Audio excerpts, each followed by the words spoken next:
안녕하세요. DB성형외과의 디테일러 국동비 원장입니다. 이번 영상은 쌍꺼풀 수술로 절개로 생각하고 계시는 그런 분들을 위해서 준비해 봤는데요.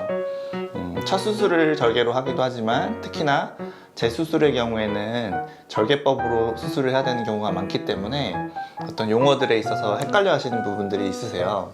그리고 이제 젊은 사람들한테 하는 일반 절개법과 중년층에서 하게 되는 상안검 수술이 뭐가 다른 거냐, 뭐 이런 부분들을 상담실에 질문하시는 분들이 많아서 그 부분에 대해서 확실히 차이를 알려드리고자 영상을 준비했습니다.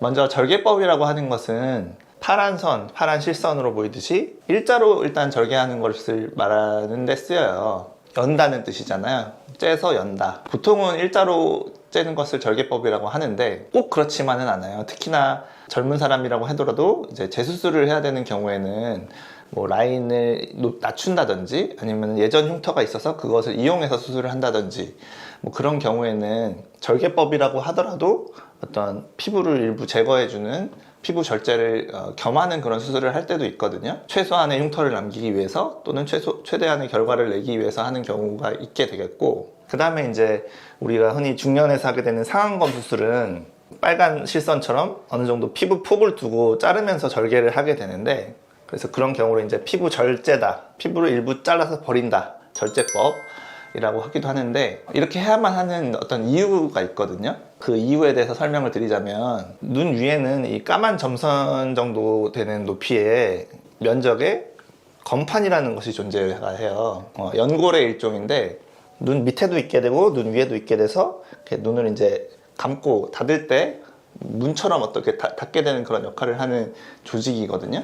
그런데 이제 이 쌍꺼풀을 절개를 해서 고정을 할 때 어디다 고정할 것이냐, 피부를 어떤 깊은 조직 안에 고정을 해줘야 그게 이제 눈을 뜰 때 딸려가면서 쌍꺼풀이라는 주름이 되는 것인데, 그것을 이제 이 검판에다 고정을 해줘야만 아주 강하게 고정이 잘 돼서 절개를 하더라도 풀리지 않는 그런 이제 원인이 되거든요. 근데 이제 이 검판이라는 것이 평균적으로 사람에 있어서 폭이 10mm, 그러니까 한 1cm 높이까지만 존재한다는 거예요. 10mm보다 높게 절개를 하면 고정을 여기다 못하는 거죠, 검판에. 물론 눈 뜨는 근육이 이제 더 있게 되는데 위에 거기에다 고정을 해도 쌍꺼풀은 생겨요. 하지만 뭐 저도 많은 경험을 해보고 뭐 불가피한 경우에 눈 뜨는 근육에만 고정을 하게 되는 경우들도 있는데, 몇 년 뒤에 보면은 결국에는 라인이 느슨해지거나 풀려서 오시는 경우들을 좀 봤어요. 가능하면 이 검판, 연골까지 접근을 해서 이 피부를 고정해 주어야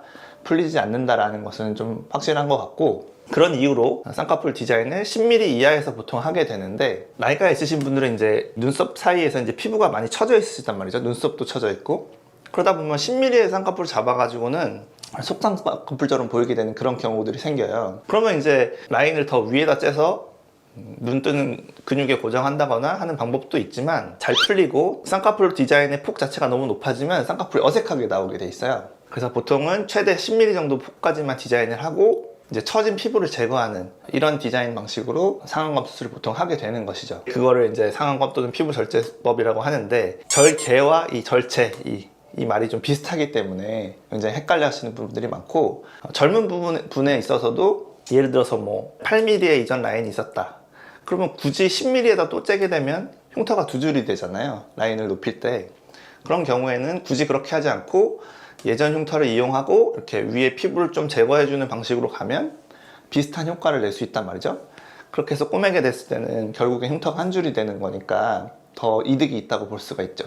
그리고 라인을 낮출 때는 예전 라인보다 밑에 째고 중간 폭을 절제하는 그런 이제 방식도 있고, 아니면 예전 라인을 놔두고 밑에다 째는 이제 두 줄딱이라는 방식도 있는데, 그것 또한 어떤 흉터를 한 줄로 남기기 위해서는 가능하면 피부 여분이 있다면 피부 여분만큼 제거해주면서 라인을 하나로 내려주는 게 더 어떤 완벽한 방식이라고 할 수 있겠죠. 그래서 그런 경우에도 재수술에 있어서 피부 절제를 하게 되는 경우들도 있고요. 절개법과 절제, 피부를 절제한다는 말을 이제 헷갈리시면 안 될 것 같고, 상안검은 대부분 피부를 절제하는 방식이다.